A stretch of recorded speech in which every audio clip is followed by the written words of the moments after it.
Most definitely. It's the 14th of October 2013. Today is the much anticipated launch of the bus rapid transit systems extension to areas like you mentioned, Noordgesig, Bosmont, Yeoville, Pennyville. We also have the likes of Melville, Yeoville and Milpark, and that's where we are this morning. We're at the Milpark station. Let me give you a little bit of insight as to exactly what this extension means. It's an addition of some 18.5 kilometers of trunk route.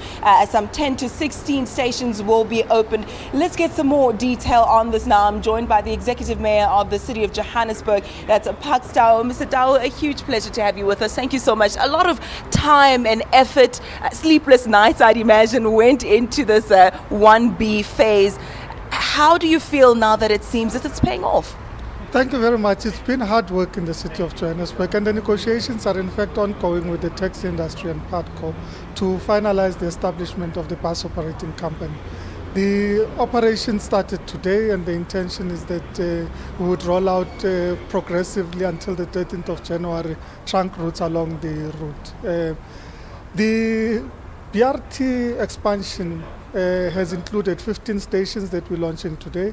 It's a program that essentially is driving improved public transportation in the city of Johannesburg and increasing mobility, particularly along a critical corridor that includes the universities, the SABC, the hospitals, Noordgesig, New Clan and Soweto. So it's a critical route that is being introduced in the city of Joburg today. Let's talk a bit about the teething problems. Unlike the smooth road that we're expecting today, there have been some potholes along the way for the bus rapid transit systems of phase 1B. For instance, the infrastructure has been up and running for some 2 years now with no operations. Tell us a bit about what the reason for that was. What were the challenges? Well, we took a conscious and deliberate decision that the buses would be manufactured locally and the local operations had to be set up. And essentially that was the that was the main reason for the delay. The current system includes the fact that the chassis assembled in East London and the buses are actually manufactured in Germiston that we'll be visiting today. And we think that that is beneficial. So we were conscious of the delays that would be there, but the reality is that we focused on local job creation. And what was the cost to the city of this delay? I mean, one would imagine having the setup already ready and waiting, dormant, must have dug deep into the pockets. The infrastructure investment is to the tune of about 1.7 billion rands.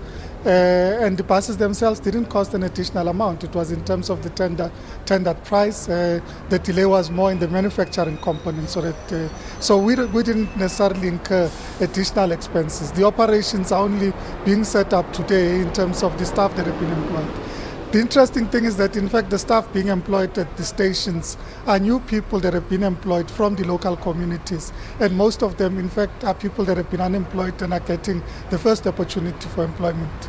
So there's that aspect of job creation as well. I want to find out from you what commuters can expect, what the day holds today in terms of the launch going forward. The launch takes place later this afternoon. Excuse me. The Premier and the Minister will be present this morning, but we're also visiting the factory in Germiston and seeing the operations of the manufacturing component of the initiative. The rest of the afternoon includes promoting the route and ensuring that people are able to access the route. We are currently in discussion with people and commuters because we've received feedback with regards to the new ticketing system and teething problems that have been experienced there. And we will be engaging with people and have proposed to the Department of Transportation to present to us alternatives with regards to the current ticketing issues that are being confronted. I'll leave it there for now. I can hear you clearing your throats. I think you deserve some leave time, a well-deserved holiday after this. It's been a lot of hard work that went into this. And thank you so much again for your time. The mayor there, Pax Tau. Now, just to give you a little bit of information, at about 7:35 this morning, we'll be speaking to someone from the mayoral committee on transport, is Christine Walters, and she'll be discussing with us issues like that private-public partnership between the taxi industry and the bus rapid transit system, the city, and exactly how it works. So we'll get the bottom line for you as well. So stay with us for that. Right now, though, it's back to you in studio, Leanne.